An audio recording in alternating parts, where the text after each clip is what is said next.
Hello everyone, आज की video में हम देखेंगे बिहार स्टेट 2023। आज हम इकोनॉमिक्स पेपर 2 का प्रैक्टिस सेट 2 करेंगे। इससे पहले हमने प्रैक्टिस सेट 1 कर रखा हुआ है। अगर आपने वो वीडियो नहीं देखा है तो आप जाकर वीडियो के प्लेलिस्ट में चेकआउट कर सकते हैं।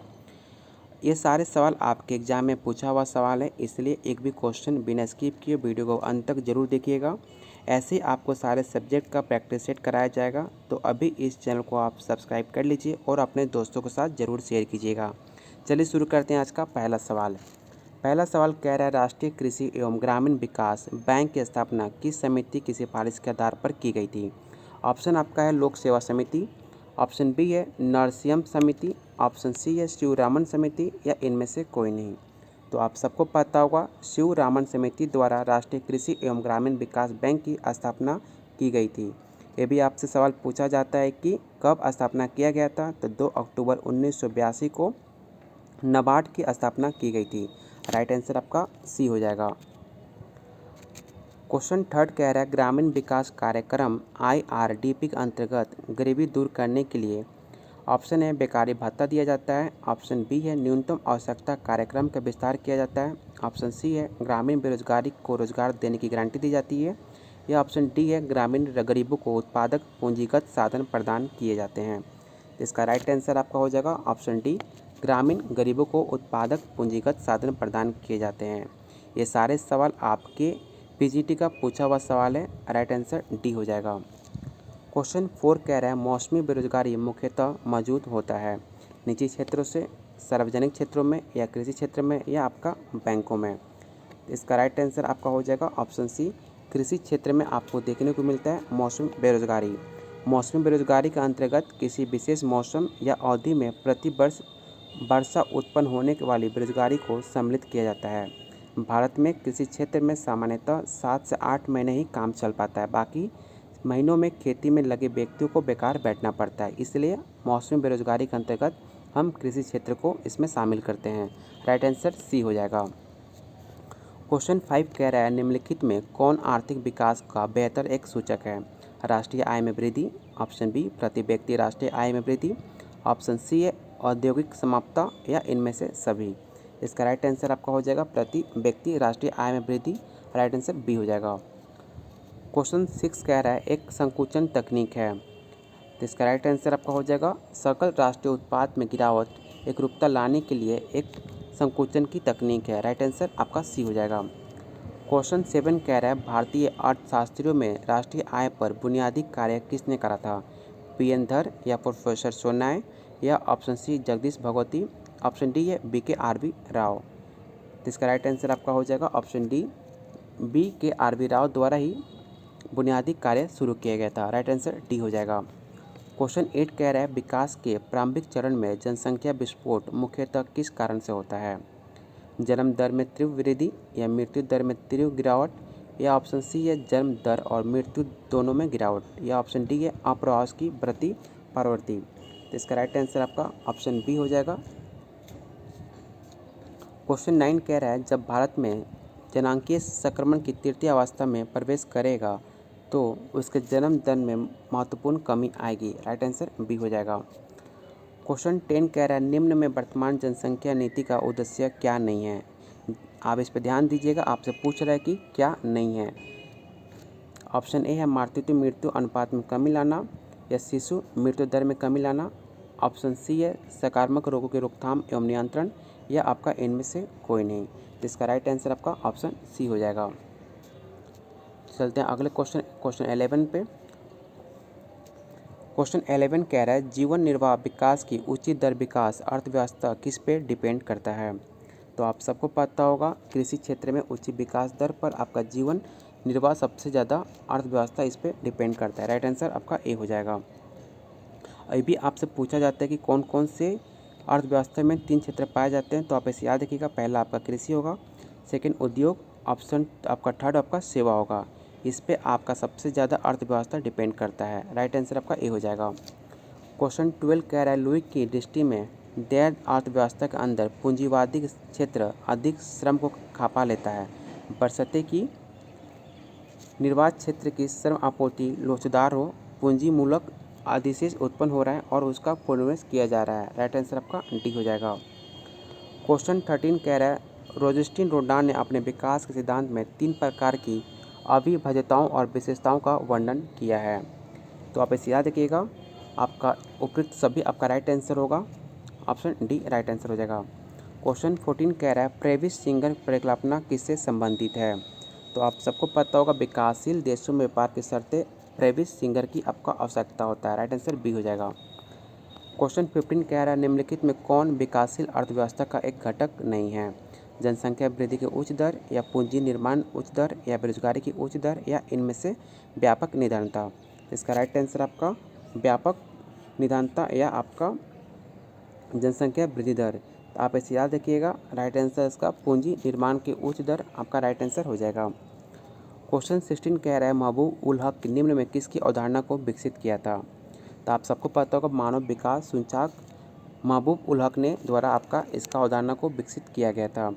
ये भी आपसे सवाल पूछा जाता है कि कब किया गया था। तो 1990 में यूएनडीपी के अर्थशास्त्री महबूब उल हक ने मानव विकास की अवधारणा विकसित की थी। इसके तहत 3 अवयव शामिल किया जाता है। पहला आपका शिक्षा का स्तर, सेकंड आपका स्वास्थ्य का स्तर, ऑप्शन आपका थर्ड आपका आय हो जाएगा।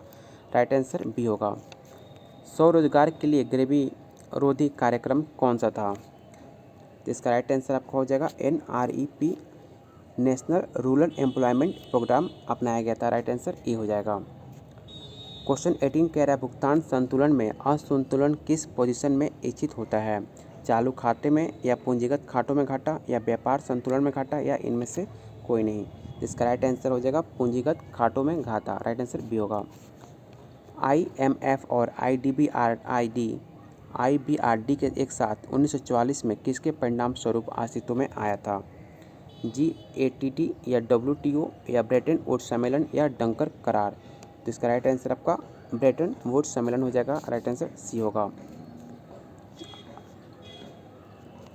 अगला क्वेश्चन कह रहा है विनिमय दर को ऊंचा रखने को टाकने का क्या अर्थ है। तो आप इसे याद रखिएगा, मुद्रा का अधिमूल्यन। राइट आंसर आपका सी हो जाएगा। क्वेश्चन 21 कह रहा है फ्री फ्लोशन विनिमय दरों की प्रणाली के अंतर्गत मुद्रा की मांग और पूर्ति के बीच समायोजन निम्न में किसके द्वारा किया जाता है। तो घरेलू कीमतों पर बढ़ोतरी के द्वारा, ये आपका सही है। घरेलू करेंसी का मूल्य ह्रास द्वारा या एक ए और बी दोनों। इसका राइट आंसर आपका सी हो जाएगा। घरेलू कीमतों में कमी के द्वारा आपका नहीं होगा। इसका राइट आंसर सी हो जाएगा। क्वेश्चन 22 कह रहा है अंतर्राष्ट्रीय व्यापार के आधुनिक सिद्धांत के अनुसार दो देशों के बीच व्यापार का क्या कारण है। तो साधन संपदा में भिन्नता। आपका राइट आंसर हो जाएगा ऑप्शन बी। क्वेश्चन 23 कह रहा है दो देशों के मध्य व्यापार का मुख्य कारण क्या है। सापेक्षिक लागत में अंतर, निर्यात की आवश्यकता या आपका लागत में समान अंतर या वस्तुओं में अभाव। इसका राइट आंसर आपका हो जाएगा ऑप्शन ए सापेक्षिक लागत में अंतर। राइट आंसर हो जाएगा। क्वेश्चन 24 कह रहा है किसने कहा कि विदेशी व्यापार आर्थिक विकास का एक इंजन है।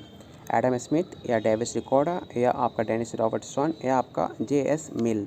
तो आप इसे याद रखिएगा, ये कथन आपका डेनिस रॉबर्टसन द्वारा कहा गया था। विदेशी व्यापार आर्थिक विकास का एक इंजन है। राइट आंसर सी होगा। क्वेश्चन 25 कह रहा है निम्नलिखित में अर्थशास्त्रियों के किस समूह ने बाजार अर्थव्यवस्था का समर्थन किया था। एडम स्मिथ या एडम स्मिथ किन्स हिक्स या एडम स्मिथ मार्क्स स्ट्रोमिलन या एडम स्मिथ रिकॉर्डर या JK गैल्ब्रेथ। इसका राइट हो जाएगा आंसर हो जाएगा ऑप्शन डी। क्वेश्चन 26 कह रहा है अंतर्राष्ट्रीय व्यापार अंतरस्थानीय या अंतर क्षेत्रीय व्यापार का एक विशेष मामला है। ये कथन किसके द्वारा दिया गया है। तो आप सबको पता होगा मार्टिन ऑलिन का नाम आता है जब अंतर्राष्ट्रीय व्यापार अंतरस्थानीय एवं अंतर क्षेत्रीय व्यापार का एक विशेष मामला। ये कथन आपका मार्टिन ऑलिन द्वारा दिया गया है। क्वेश्चन 27 कह रहा है शाख नियंत्रण के निम्नलिखित विधियों में कौन सी विधि परिणात्मक नियंत्रण में शामिल आपका नहीं है। तो आप इसे याद रखिएगा, सरल शाख की राशनिंग आपका शामिल नहीं है। राइट आंसर बी हो जाएगा। क्वेश्चन 28 कह रहा है खुले बाजार की क्रियाएं निम्नलिखित में किस नीति का अंग है। तो शाख नीति का आपका खुले बाजार का राइट आंसर बी हो जाएगा। मुद्रा प्रसार अन्यपूर्ण है तथा मुद्रा संकुचन अनुपयुक्ता। ये कथन आपका किसका है। ये कथन आपका JM केन्स द्वारा कहा गया था। मुद्रा प्रसार अन्यपूर्ण है। राइट आंसर बी हो जाएगा। चलते हैं अगले क्वेश्चन 30 पे। क्वेश्चन 30 कह रहा है जब मुद्रा साख को सम्मिलित करते हुए की पूर्ति उसके मांग की अपेक्षा इतना नीचे गिर जाती है, सामान्य रूप से वस्तुओं का मूल्य गिर जाते हैं और मुद्रा का मूल्य बढ़ जाता है, तब ऐसे पोजीशन को क्या कहते हैं? तो इसका राइट आंसर आपका हो जाएगा मुद्रा संकुचन, उस टाइम कहते हैं। राइट आंसर बी होगा। मौनी इल्यूशन नामक पुस्तक किसके द्वारा लिखा गया है? ये सवाल आपका पंजाब पीजीटी का पूछा हुआ सवाल है। ऑप्शन दिया गया है पिगू, ऑप्शन बी है इरविन फिशर, ऑप्शन सी है मार्शल, ऑप्शन डी है कोन्स। तो आप इसे याद रखिएगा, इरविन फिशर द्वारा दिया गया था। राइट आंसर बी हो जाएगा। फिशर के समीकरण एम भी प्लस एम भी में एम क्या व्यक्त करता है? तो आप सबको पता होगा, एम आपका वैधानिक मुद्रा को प्रकाशित करता है। राइट आंसर आपका ए हो जाएगा। क्वेश्चन 33 कह रहा है भारत के राष्ट्रपति द्वारा वित्त आयोग की नियुक्ति किस अनुच्छेद के अंतर्गत की जाती है? 180, 35 या आपका 280 या आर्टिकल 275? तो आर्टिकल 280 आपका राइट आंसर हो जाएगा, ऑप्शन सी। क्वेश्चन 34 कह रहा है सार्वजनिक ऋण को भुगतान की विधि को क्या कहते हैं? तो आप सबको पता होगा, अस्वीकार्यता और पुनर्शोधन या परिवर्तन, आपका तीनों राइट आंसर हो जाएगा, ऑप्शन डी। कर लगाने का प्रमुख उद्देश्य क्या होता है? तो कर लगाने का प्रमुख उद्देश्य सरकार का वित्त पोषण करना। राइट आंसर डी हो जाएगा। क्वेश्चन 36 कह रहा है बजट घाटे की पूर्ति हेतु निम्न उपाय का सहारा लिया जा सकता है? तो आरबीआई की अल्पकालीन ऋण का सहायता लिया जा सकता है। राइट आंसर आपका सी हो जाएगा। क्वेश्चन 37 कह रहा है निम्न में कौन भारत सरकार का योजना व्यय का एक हिस्सा है? तो आप सबको पता होगा, जन सुविधाओं पर होने वाला व्यय आपका भारत सरकार का एक हिस्सा है। राइट आंसर ए हो जाएगा। क्वेश्चन 38 कह रहा है संघीय बजट के व्यय के निम्न मंदों पर विचार आपको करना है। पहला ऑप्शन है केंद्रीय सरकार द्वारा परिसंपत्ति निर्माण का व्यय, ये कथन आपका बिल्कुल सही है। सेकेंड ऑप्शन कह रहा है आपका व्यय की आधेयागी, ये कथन आपका गलत है। ऑप्शन थर्ड है शिक्षा तथा स्वास्थ्य का व्यय, ये भी आपका गलत है। ऑप्शन 4 है परिसंपत्ति निर्माण के लिए राज्यों को सहायता, ये आपका सही है। इसका राइट आंसर आपका हो जाएगा ऑप्शन ए होगा, 1 और 4। चलते हैं अपने अगले क्वेश्चन पे। अगला क्वेश्चन कह रहा है किसने सार्वजनिक व्यय को 2 पदों में विभाजित किया है?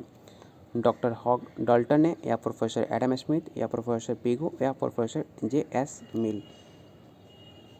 इसका राइट आंसर आपका हो जाएगा ऑप्शन सी, प्रोफेसर पिगू द्वारा। राइट आंसर सी होगा। क्वेश्चन 40 कह रहा है दिए गए कुल विनियोग व्यय के लिए बचत प्रवृत्ति में वृद्धि कितनी है? इसका राइट आंसर आपका हो जाएगा आय में गिरावट आएगी, ऑप्शन बी राइट आंसर होगा। किन्स के अनुसार सीमांत उपभोग प्रवृत्ति क्या है? तो आप सबको पता होगा कभी भी इकाई से अधिक नहीं होगी। राइट आंसर ए हो जाएगा। रोजगार का प्रतिष्ठित सिद्धांत किससे संबंधित है? अल्प रोजगार से, पूर्ण रोजगार से, या ऐच्छिक बेरोजगारी से, या आपका अनैच्छिक बेरोजगारी से? तो बेरोजगार का क्लासिक सिद्धांत पूर्ण रोजगार की मान्यता पर आधारित है, जिसके अनुसार बेरोजगारी की स्थिति असामान्य हो जाती है, इसलिए इसका राइट आंसर आपका ऑप्शन बी हो जाएगा। रोजगार की क्लासिक सिद्धांत से संबंधित निम्नलिखित कथनों पर आपको विचार करना है। आपको बताना कि इसमें कौन सा कथन आपका सही है, कौन सा गलत है। पहला ऑप्शन कह रहा है क्लासिक सिद्धांत पूर्ण रोजगार की मान्यता पर आधारित है, ये कथन आपका सही है, ऑप्शन ए आपका सही कथन है। पूर्ण रोजगार की क्लासिक सिद्धांत का एक ऐसी स्थिति है जहां अनैच्छिक बेरोजगारी का आपका विद्यमान है, ये भी कथन आपका गलत है, ऑप्शन 2 आपका गलत है। ऑप्शन 3 है पूर्ण रोजगार की क्लासिक संस्करण मौसमी बेरोजगारी संगत जनित बेकारी से संगत है, ये भी अभी हमने ये लाइन पढ़ा भी था, ये कथन आपका बिल्कुल सही है। ऑप्शन 4 कह रहा है क्लासिक अर्थशास्त्रियों ने बेरोजगारी स्तर को घटाने के लिए मजदूरी में कटौती की वकालत करी थी, ये कथन आपका सही है, इसलिए इसका राइट आंसर आपका 1, 3, 4 हो जाएगा, ऑप्शन सी। क्वेश्चन 44 कह रहा है किन्स के रोजगार सिद्धांत में पूर्ण रोजगार का क्या अर्थ है? तो सभी संसाधनों पर पूर्ण रोजगार, राइट आंसर डी हो जाएगा। क्वेश्चन 45 कह रहा है तरलता जाल की स्थिति में मुद्रा मांग वक्र क्या है? इसका राइट आंसर आपका हो जाएगा पूर्णतः लोचदार, ऑप्शन सी आपका राइट आंसर होगा।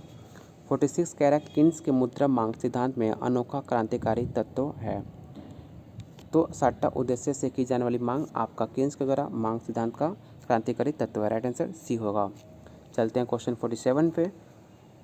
47 कह रहा है लाभ की स्वाभाविक विषम सिद्धांत का प्रतिपादन किसने करा था? तो आप सबको पता होगा GLS शौकिल द्वारा लाभ का स्वापत्ति विषय सिद्धांत दिया गया था। राइट आंसर डी हो जाएगा। प्रोफेसर नाइट के अनुसार लाभ क्या होता है? प्रोफेसर नाइट के हिसाब से नवप्रत्नों का पुरस्कार आपका लाभ होता है। राइट आंसर डी होगा। क्वेश्चन 49 कह रहा है आवास लगान क्या होता है? आवास लगान आपका अल्पकालीन अस्थायी अधिकता है। राइट आंसर सी हो जाएगा। क्वेश्चन 50 कह रहा है रिकॉर्ड के लगान सिद्धांत के अनुसार लगान की उत्पत्ति का कारण क्या है? भूमि की उर्वरता या भूमि की कमी या भूमि की उर्वरता के बीच अंतर या भूमि की आपूर्ति की स्थिरता। इसका राइट आंसर आपका ऑप्शन सी हो जाएगा, भूमि की उर्वरता के बीच अंतर। राइट आंसर सी होगा।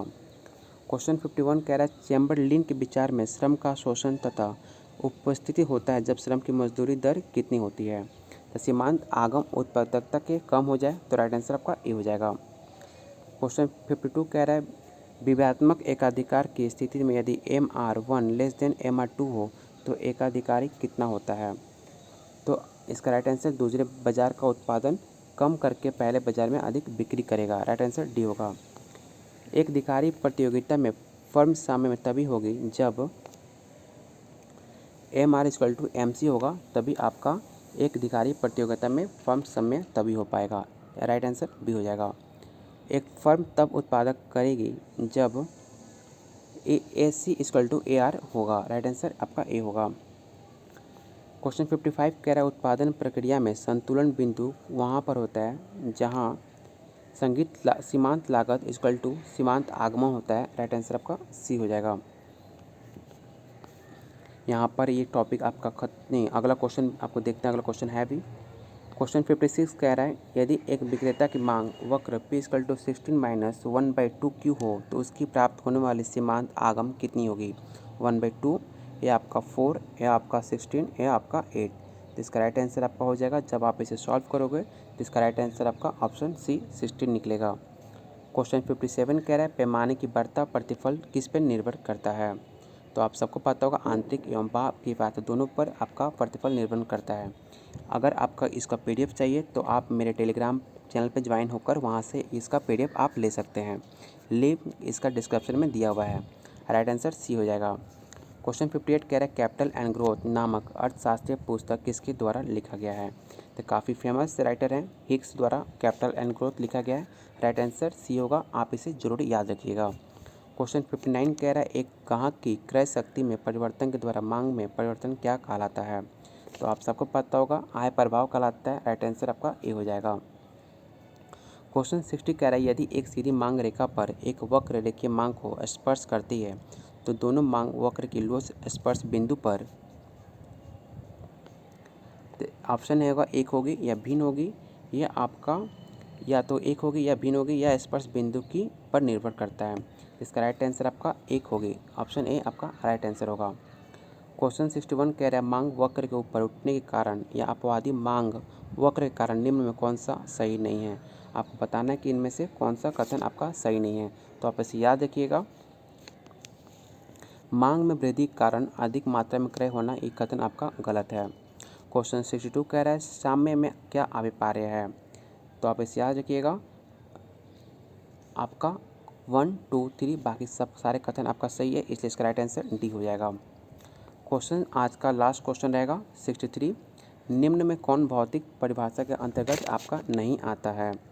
तो आप इसे याद रखिएगा, रॉबिन्स की परिभाषा भौतिक परिभाषा के अंतर्गत नहीं लिया गया है। राइट आंसर आपका सी हो जाएगा। अगर आपको वीडियो पसंद आया हो और मेरी मेहनत पसंद आई हो तो प्लीज़ वीडियो को लाइक और अपने दोस्तों के साथ शेयर करना बिल्कुल मत भूलिएगा। और आप चाहते हो कि ऐसे आपके टॉपिक पर मैं वीडियो बनाऊं तो जितना हो सके अपने फ्रेंड के साथ शेयर कीजिए। जितना इस पर लाइक और आपका व्यू जाएगा उतना इससे ज़्यादा मैं इस पर प्रैक्टिस सेट और प्रीवियस ईयर क्वेश्चन लेकर आऊँगा। चलिए बहुत जल्द मिलते हैं अगले टॉपिक पर।